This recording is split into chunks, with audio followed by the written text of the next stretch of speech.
Olá! Hoje iremos falar sobre distrato de imóvel comprado na planta, as suas possibilidades, os riscos e os custos. Meu nome é Eduardo Macedo Lemitatite, mas antes de eu lhe explicar, curta este vídeo, inscreva-se no nosso canal e ative as notificações para receber mais conteúdos relevantes sobre direito imobiliário.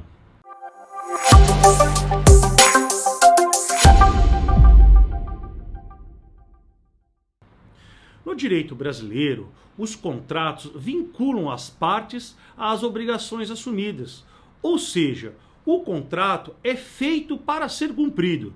Ninguém assina um contrato para ser descumprido, não é verdade?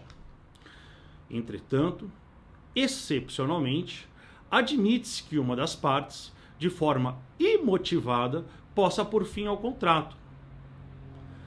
No apagar das luzes do ano de 2018, foi publicada a Lei 13.786 de 2018, conhecida como a Lei do Distrato, que alterou a Lei 4.591 de 65, que cuida, dentre outras coisas, da incorporação imobiliária. A incorporação imobiliária é o ato jurídico por meio do qual o titular de um terreno aliena unidades de um futuro condomínio que será instituído após o término da obra. Esclarecido esse ponto, passaremos a analisar o que diz essa lei.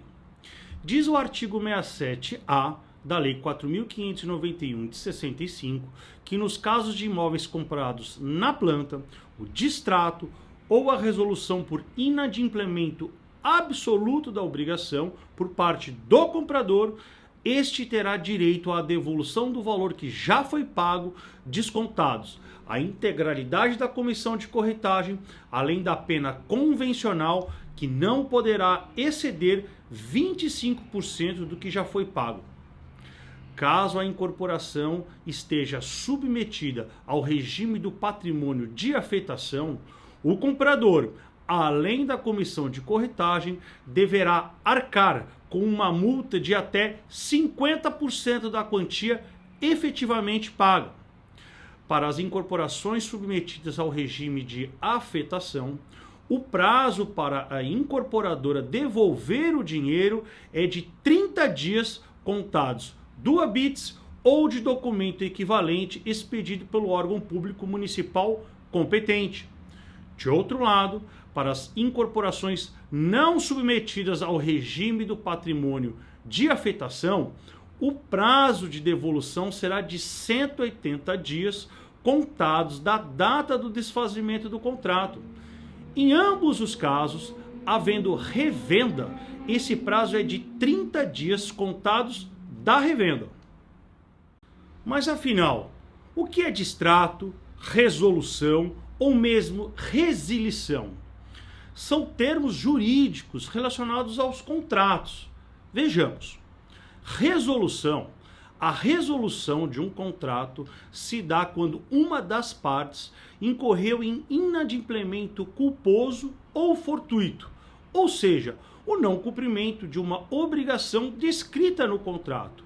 Para esse caso, o Código Civil determina que, quando o contrato já estabelece essa possibilidade de extinção, a resolução se opera de pleno direito, isto é, imediatamente. Entretanto, caso não haja cláusula resolutiva expressa, será necessária a interpelação judicial. Já a rescisão contratual é forma de extinção do contrato em caso de nulidade, lesão ou estado de perigo. Por tal motivo, a rescisão só pode ser decretada por ação judicial, haja vista que está sempre ligada a um caso de nulidade. Assim, ela é uma hipótese específica de proteção àquela parte que desde o início do acordo estava sofrendo um prejuízo naquela situação, porém sem ter o real conhecimento. Por fim, a resilição pode ser entendida como o desejo de uma ou de ambas as partes de não prosseguirem mais com aquele contrato. É simplesmente o desfazimento por opção. se a intenção é de ambas as partes, ocorrendo a resilição bilateral, conhecida como distrato, disposta no artigo 472 do Código Civil, consiste basicamente no cancelamento da resolução contratual já firmada entre duas ou mais partes. Já a resilição unilateral, ou seja, por uma das partes, expressa no artigo 473 do Código Civil, é autorizada nos casos em que a lei expressa ou implicitamente o permita, e nos termos estabelecidos no contrato. Ela ocorre quando uma das partes dá ciência à outra sobre a sua desistência daquela relação contratual por algum motivo específico. Entretanto, diversos doutrinadores criticam os termos utilizados pela Lei 13.786 de 18. Alegam que o legislador não empregou esses termos de forma técnica, ou seja, tratou de resolução e resilição como se fossem coisas iguais, por exemplo. Ou seja, para os casos de descumprimento do contrato, o não pagamento, a incorporadora deverá pleitear a resolução do contrato e não a sua rescisão.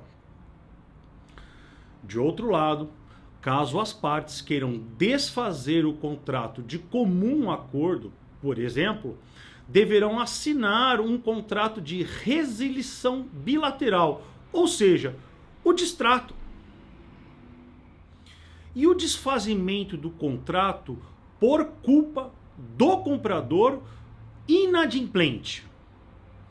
Para o adquirente inadimplente, a Lei 4.591 de 64 impôs gravosas consequências. Em regra, o adquirente inadimplente será submetido a multa que pode chegar até 50% do valor pago. Além disso, arcará com outros custos decorrentes do desfazimento do contrato, tais como despesas de corretagem, impostos, taxas, despesas condominiais e o valor equivalente a 0,5% do valor do contrato atualizado por mês de ocupação, para compensar esse tempo utilizado. Isso é o que dispõe o parágrafo 2º do artigo 67A da Lei 4.591 de 65. Entretanto, para que o adquirente responda pelas consequências advindas do descumprimento do contrato, as penalidades devem estar expressamente contidas no quadro resumo de forma clara, bem como nas cláusulas contratuais, sob pena de nulidade. Caso as penalidades não estejam de forma clara no quadro resumo, deverá o adquirente notificar a incorporadora para aditar o contrato num prazo de 30 dias, sob pena de desfazimento do contrato. E o desfazimento do contrato por culpa da incorporadora. Caso seja necessário o desfazimento do contrato por atraso na entrega do imóvel, estando ou não submetida ao patrimônio de afetação, deverá o incorporador devolver a integralidade dos valores pagos em até 60 dias contados do desfazimento, além da multa estabelecida no contrato, devidamente corrigidos. Por fim, somente se aplica a Lei 13.786 de 2018 para os contratos assinados durante a sua vigência, ou seja, a partir de 27 de dezembro de 2018. Ficou alguma dúvida? Consulte um advogado especialista de sua confiança. Caso tenha gostado do assunto, se inscreva nas nossas redes sociais para receber mais conteúdos relevantes sobre direito imobiliário. Até mais!